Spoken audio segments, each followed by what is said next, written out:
वो देखो, वो रहा चूहा। अरे खड़े खड़े मेरा मुंह क्या देख रहे हो? जाओ जाके पकड़ो जल्दी उसे। सेठ की यह बात सुनकर चूहा वहां से निकल लेता है और सेठ के दोनों आदमी चूहे के पीछे लग जाते हैं। इतने में चूहा भागते हुए सेठ के घर में घुसकर छुप जाता है और सेठ के दोनों आदमी घर में चूहे को बहुत ढूंढते हैं, लेकिन वो चूहा उन्हें कहीं भी नहीं मिलता।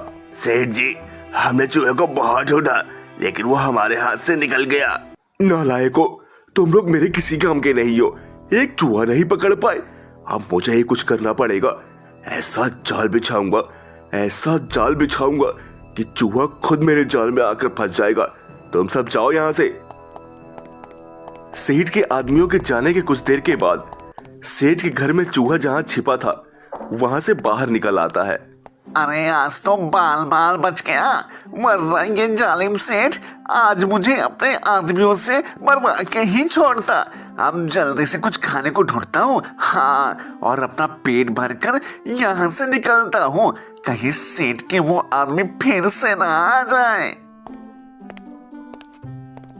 यह बोलने के बाद चूहा थोड़ा आगे बढ़ा और उसने कुछ अनाज के दाने पड़े हुए देखे। चूहा फौरन उन अनाज के दानों के पास पहुंच जाता है। अरे वाह, इतने सारे अनाज के दाने, इससे तो मेरा पेट बहुत ही अच्छी तरह से भर जाएगा। चूहा जैसे ही अनाज के दानों के पास जाता है, इतने में अचानक से ऊपर से एक पिंजरा चूहे पर आ गिरता है। अरे ये क्या, यहाँ पिंजरा कहाँ से आ गया? आज तो मैं सेठ के जाल में फंसी गया, अब मेरा क्या होगा? चूहे के फंसने के थोड़ी देर के बाद सेठ जैसे ही अपने घर में घुसता है तो उसकी नजर पिंजरे में फंसे हुए चूहे पर पड़ती है। आखिर तू आज मेरे जाल में फंसी गया, अब तेरा क्या होगा चूहे? सेठ मुझे जाने दो, आखिर मैंने तुम्हारा क्या बिगाड़ा है? क्या बोला तूने? क्या बिगाड़ा है? तू और तेरे साथी रोज मेरे खेतों से अनाज चोरी करके खाते हो और अब तो मुझसे बोल रहा है कि तूने मेरा क्या बिगाड़ा है? अरे सेठ, तुम्हारे इतने बड़े अनाज के खेतों में अगर थोड़ा सा अनाज हमने खा भी लिया तो क्या बिगाड़ लिया तुम्हारा? अच्छा बच्चू, एक तो चोरी, ऊपर से सीना चोरी, मुझसे बहस करता है तू? देख चूहे, अब मैं तेरे साथ क्या करता हूँ। यह बोलने के बाद सेठ चूहे को पिंजरे के समेत पहाड़ी पर ले आता है। चूहे, अब तक तू मेरा अनाज चोरी करके उसका मजा चखते आ रहा है, अब तू इस पहाड़ी से गिरकर मौत का मजा ले, मौत का। देखो सेठ, मैं फिर से तुमसे कह रहा हूँ, मुझे जाने दो, नहीं तो तुम बहुत पछताओगे। मैं गांव के सभी चूहों का सरदार हूँ। अगर मेरे साथी चूहों को यह पता चला कि तुमने मुझे मार दिया है तो वो तुम्हें कहीं का नहीं छोड़ेंगे। अरे जाओ जाओ, तुम बिद्दी से चूहे मिलकर मेरा बिगाड़ी क्या लोगे?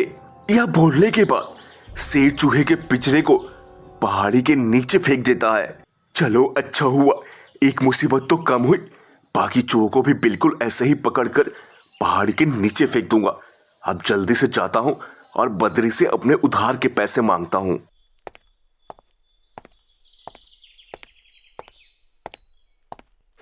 इस सब के बाद सेठ अपने आदमियों के साथ मिलकर बद्री के घर की तरफ रवाना हो जाता है। बद्री एक गरीब और मेहनतकश किसान होता है जो कि गांव में अपनी बीवी के साथ रहता है और अपने खेतों का अनाज बेचकर ही वो अपना गुजर बसर करता है। लेकिन एक बार बद्री के अनाज की फसल को कीड़ा लग जाता है, जिसकी वजह से बद्री की सारी अनाज की फसल खराब हो जाती है और बद्री के पास खर्च चलाने के लिए भी पैसे नहीं होते हैं। पर बद्री सेठ से कुछ पैसे उधार ले लेता है और सेठ से वादा करता है कि अगली फसल उगाने पर अनाज बेचकर वह सेठ का सारा कर्जा वापस लौटा देगा।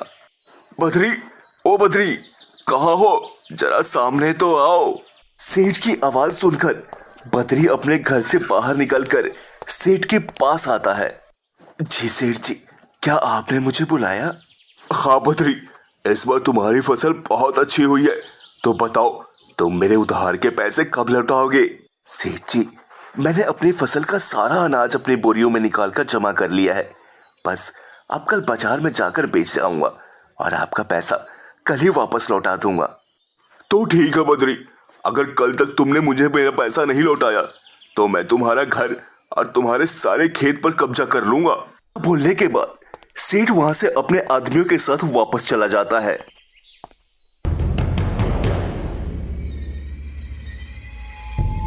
तुम दोनों ध्यान से मेरी बात को सुनो। आज तुम दोनों को पतरे के घर से सारे अनाज की बोरियों को चुरा कर लाना है और कोई बेवकूफी नहीं होनी चाहिए।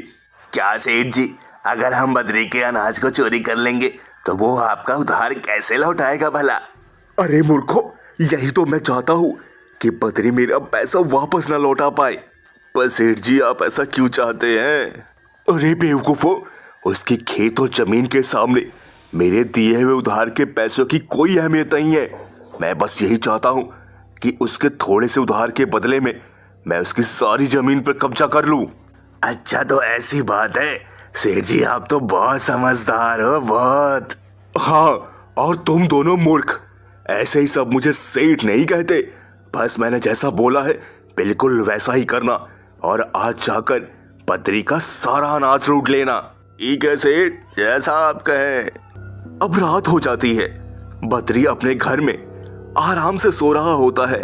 इतने में पीछे से सेठ के दोनों आदमी आते हैं। आज चुपचाप बद्री के घर का सारा अनाज निकालकर बैलगाड़ी पर रख लेते हैं और वहां से रफू चक्कर हो जाते हैं।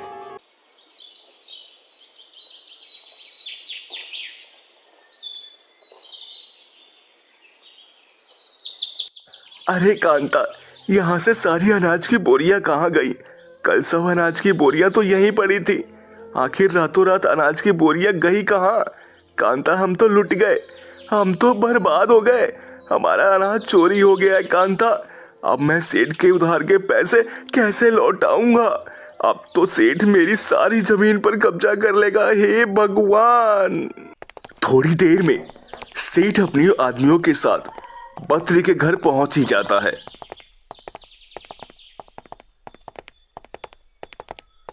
चलो बद्री, लाओ मेरे उधार के पैसे वापस करो। मुझे माफ कर दो सेठ जी, रात को मेरे घर से अनाज की बोरियां चोरी हो गई हैं। अभी तो मैं आपको उधार के पैसे वापस नहीं कर पाऊंगा। बस मुझे थोड़ा वक्त और दे दो सेठ जी, थोड़ा सा वक्त। देखो बद्री, ये ड्रामेबाजियां किसी और के साथ करना। सारा का सारा अनाज बेचकर तुम अपना अनाज चोरी होने का बोल रहे हो और मेरे उधार के पैसों को तुम हड़पना चाहते हो। लेकिन मैं ऐसा होने नहीं दूंगा। अभी के अभी मेरा उधार वापस लौटाओ, वरना तुम और तुम्हारी बीवी ये घर छोड़कर अभी कभी यहाँ से चलते बनो। सेठ जी, मैं सच बोल रहा हूँ, सारा अनाज चोरी हो गया है। लगता है तुम मेरा उधार वापस देना ही नहीं चाहते। अभी के अभी घर खाली करो और अब से तुम्हारी सारी जमीन मेरी। आदमियों, अगर ये अभी कभी यहाँ से ना निकले तो इसकी हड्डियां तोड़ दो। चलो जी, अब हमें यहाँ से चलना चाहिए। वैसे भी हम इस सेठ का उधार तो लौटा नहीं सकते और मैं नहीं चाहती कि इस जालिम सेठ के आदमी तुम्हें मारकर हमें और भी नुकसान पहुंचाए। इस सब के बाद बेचारा बद्री अपनी बीवी को लेकर वहां से चला जाता है। हम घर छोड़कर तो आ गए, लेकिन अब हम कहाँ रहेंगे? हमें अब बस पहाड़ी के पास जाकर एक छोटी सी झोपड़ी बनाकर उसी में अपना गुजारा करना होगा कांता। इसके अलावा तो अब हम कुछ कर भी नहीं सकते। बद्री और उसकी बीवी पहाड़ी के पास अपने रहने के लिए एक छोटी सी झोपड़ी बनाते हैं। झोपड़ी तो बन गई, लेकिन अब खाने का भी तो कुछ बंदोबस्त करना होगा। हाँ कांता, तुम यहीं रुको, मैं जाकर देखकर आता हूँ, शायद कोई फल का पेड़ मिल जाए।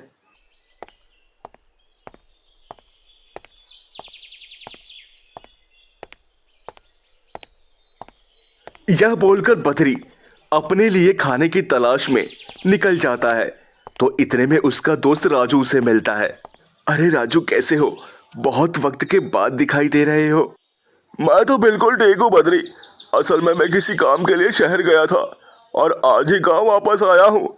तुम सुनाओ, कैसे हो?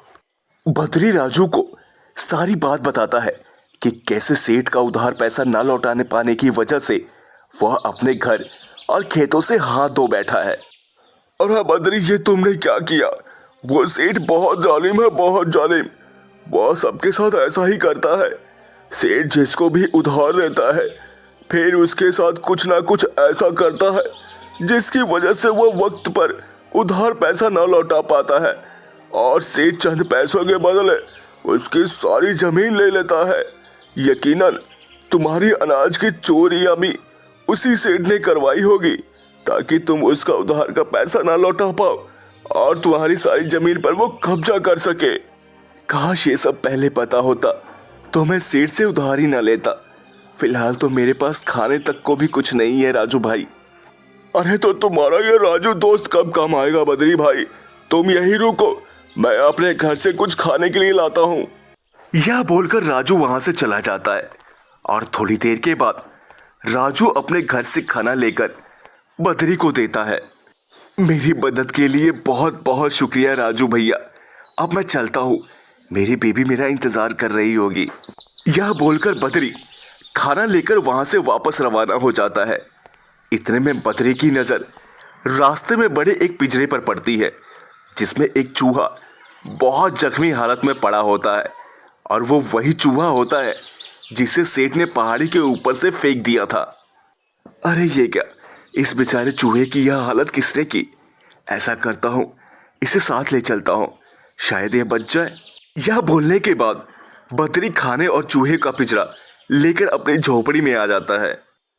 अरे तुम आ गए, और ये तुम अपने साथ क्या लाए हो? कांता, ये खाना मैं अपने दोस्त से लाया हूँ और वापसी के समय रास्ते में यह चूहा जख्मी हालत में मिला तो मैंने सोचा कि क्यों ना इसकी मदद कर लूं। अच्छा किया आपने जो इसे यहाँ लेके आए। चलो अब मैं इस चूहे को दवा लगा देती हूँ ताकि ये जल्दी से ठीक हो जाए। बद्री की बीबी चूहे को पिंजरे से निकालकर उसे दवा लगाती है और अपने खाने में से थोड़ा खाना चूहे को देती है और फिर थोड़ी देर में चूहा भी बिल्कुल ठीक हो जाता है। मेरी मदद करने के लिए तुम दोनों का बहुत बहुत शुक्रिया। कोई बात नहीं दोस्त, जब भी कोई मुसीबत में हो तो उसकी मदद करनी चाहिए। हमने भी वही किया है। तुम दोनों तो सच में ही बहुत अच्छे हो, मगर मैं यहाँ इस गांव में बहुत वक्त से रह रहा हूँ, लेकिन पहले तो यहाँ मैंने कोई झोपड़ी नहीं देखी। लगता है तुम दोनों यहाँ नए आए हो। फिर बद्री चूहे को सारी बात बताता है। ये सब सुनकर चूहे को सेठ पर और भी ज्यादा गुस्सा आता है। क्या तुम्हारे साथ में उस जालिम सेठ ने इतना बुरा किया? मेरा यह हाल करने वाला भी वो जालिम सेठ ही है। लेकिन तुम लोग अब फिक्र ना करो, मैं यहाँ के सब चूहों का सरदार हूँ और यहाँ का हर चूहा मेरी बात मानता है। मैं अपने साथी चूहों के साथ मिलकर उस सेठ का ऐसा हाल करूंगा कि वो खुद तुम्हारी जमीन तुम्हें वापस करेगा। अब तुम बस देखते जाओ। यह बोलकर चूहा वहां से निकल जाता है और अपने साथियों को इकट्ठा करता है और उन्हें सारी बात समझाता है। तो ठीक है साथियों, अब हम उस सेठ के गोदाम और खेतों में अनाज का एक दाना भी नहीं छोड़ेंगे और उस सेठ का जीना मुश्किल कर देंगे। तुम सब अपने अपने जान पहचान के चूहों को यहाँ बुला लो। इस सब के बाद चूहे सेठ के अनाज के गोदाम में घुस जाते हैं और अनाज सारा खराब करना शुरू कर देते हैं। फिर थोड़ी देर बाद जब सेठ जैसा ही अपने गोदाम में घुसता है, अरे ये क्या, इतने सारे चूहे यहाँ कहां से आ गए? आदमियों जल्दी आओ। सेठ के दोनों आदमी अंदर आते हैं। जाओ जल्दी से इन सभी चूहों को यहाँ से मार के भगाओ। सेठ के आदमी जैसे ही चूहों को भगाने के लिए आगे बढ़ते हैं, इतने में चूहे भी सेठ के आदमियों की तरफ बढ़ते हैं। यह देखकर सेठ के आदमी पीछे हट जाते हैं और फिर सब चूहे वापस से गोदाम में पड़ा अनाज बिखेरना स्टार्ट कर देते हैं। अरे नलायकों, कहां जा रहे हो? अब इन चूहों को यहां से कौन भगाएगा? सेठ जी, हमें अब आपकी नौकरी नहीं करनी। इतने सारे चूहों को भगाना हमारे बस की बात तो नहीं है। हम तो यहाँ से वापस जा रहे हैं। मैं तो कहता हूँ कि आप भी यहाँ से भागो, कहीं ये चूहे मिलकर आप पर भी हमला ना कर दे। यह बोलने के बाद सेठ के आदमी सेठ को छोड़कर चले जाते हैं और सेठ वहां अकेला रह जाता है। इतने में चूहे गोदाम का सारा अनाज खत्म कर देते हैं और वहां से खेतों की तरफ निकल पड़ते हैं। अरे ये क्या, ये तो मेरे गोदाम का अनाज खत्म करके मेरे खेतों की तरफ बढ़ रहे हैं। अब मैं क्या करूंगा? मैं तो बर्बाद हो जाऊंगा भाई। यह सब बोलने के बाद सेठ परेशान हो जाता है। इतने में सरदार चूहा सेठ के सामने आता है। क्यों सेठ, मैंने कहा था ना मुझे जाने दो, वरना बहुत पछताओगे। अरे ये तो वही चूहा है जिसे मैंने पहाड़ी से फेंका था, लेकिन लेकिन ये जिंदा कैसे है? सेठ, तुम्हारे पहाड़ी से फेंकने के बाद मैं बहुत जख्मी हो गया था, पर एक भले आदमी ने आकर मेरी मदद की और मुझे मरने से बचाया। अच्छा, तो इसका मतलब ये सब तुम्हारा ही किया धरा है? हाँ सेठ, हाँ, मैंने कहा था ना कि मैं चूहों का सरदार हूँ। यहाँ के सभी चूहे मेरी बात मानते हैं, इसीलिए ये सब हो रहा है। देखो मुझे माफ कर दो। वैसे भी तुम चूहों के सरदार हो। अगर तुम इन चूहों को मना करोगे तो ये मेरे खेतों को बर्बाद नहीं करेंगे। ठीक है सेठ, इन्हें मैं मना करता हूँ, मगर तुम्हें भी मेरी कुछ शर्तें माननी पड़ेंगी। मैं तुम्हारी हर शर्त मानने को तैयार हूँ। तुम बस इनको रोको। ठीक है, तो जितने भी गांव वालों की जमीन पर तुमने कब्जा किया है, तुम्हें उन सब की जमीन उन्हें वापस लौटानी होगी। और तो और, जो उधार तुमने दिया था वो उधार भी माफ करना पड़ेगा। अरे हाँ ठीक है, मैं बिल्कुल वैसा ही करूंगा। तुम बस इनको रोको।